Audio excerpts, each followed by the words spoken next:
mapagpalang araw sa ating mga idol. Ayan, shoutout po sa lahat ng ating mga solid supporter, subscriber natin kay Blacky, sa mga nagsusupport po sa ating channel. Shoutout po sa ating lahat. Ayan, December 2, 2024. Ayan po, malapit na po ang Pasko. Ayan, advance Merry Christmas and Happy New Year po sa ating lahat. Update po tayo ngayon kay Blacky. Ayan po, at nag-almusal na po siya, guys. Ayan po, at Blacky, di ba busog ka na? Blacky, Blacky baby, Blacky, Blacky, ang bait-bait naman yung Blacky, ano? Kailan pa kayo mahawakan, Blacky?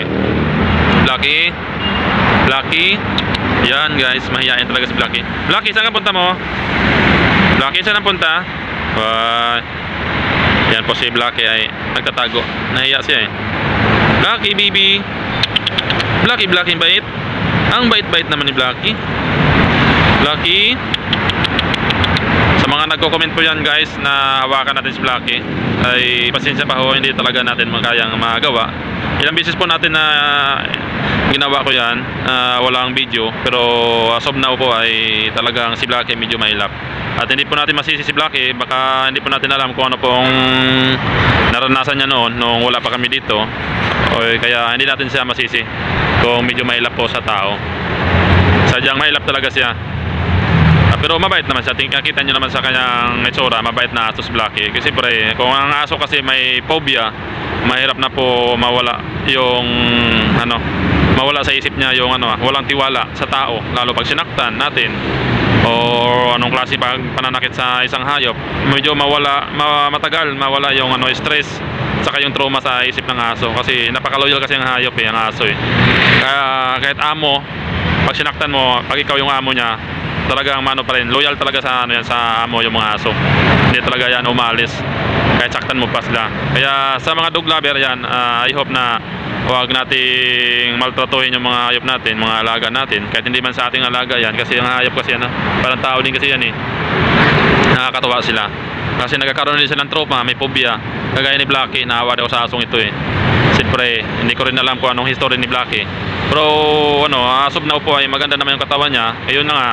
At parang positive talaga na magiging lolo na tayo. Maaga tayo maging lolo nito. Puputin na yung buhok natin ng maaga kasi magkakanak si Blacky. Siyempre pag maraming anak yan, hindi ko man pwede itapon yung mga anak yan. Aalagaan natin yan hanggat sa kaya natin. Bibigyan natin pagkain yan, kasama na sa budget natin. At sana po guys, ma-monetize tong channel natin, kasi pag once na mag-upload ako ng video at mag-trending, lalo video ni Blacky, ay malaking bagay po yun para pag kada buwan sasahod po tayo pag umabot ng $100 yung ating $100 yung revenue. Po yun, mawi-withdraw, makukuha po natin.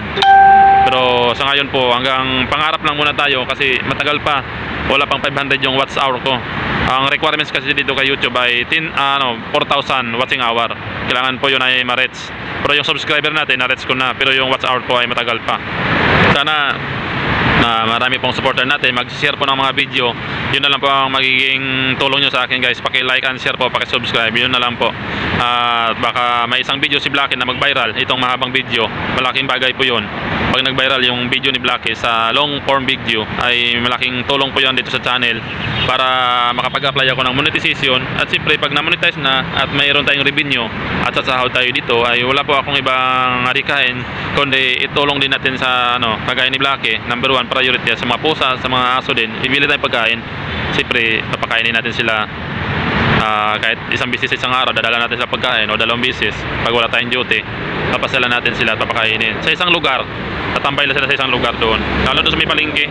Doon sa may palengke ng mga pusa doon, may nagpapakain daw doon, pero hindi sapat kasi matanda na rin yung nagbibigay ng pagkain, hindi pa sapat.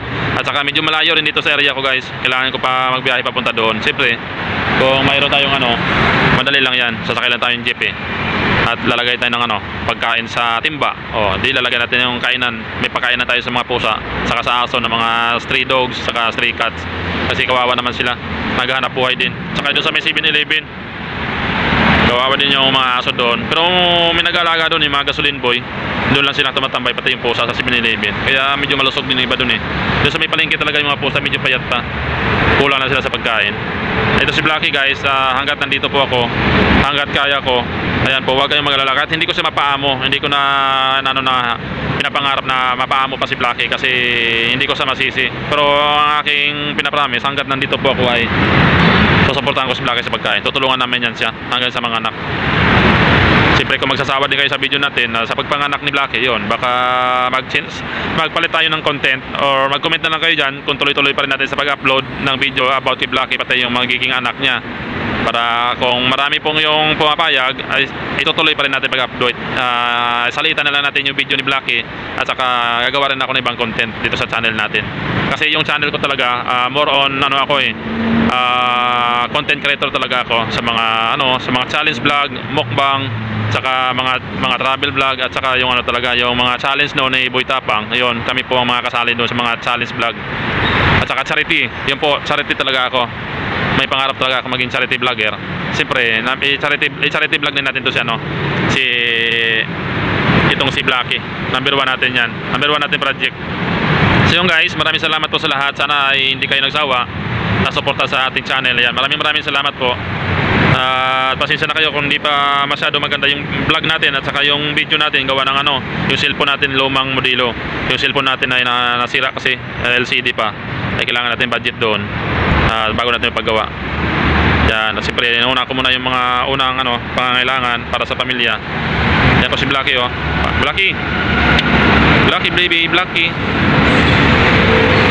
Yeah, so guys, maraming salamat po. God bless po sa ating lahat. Bye bye.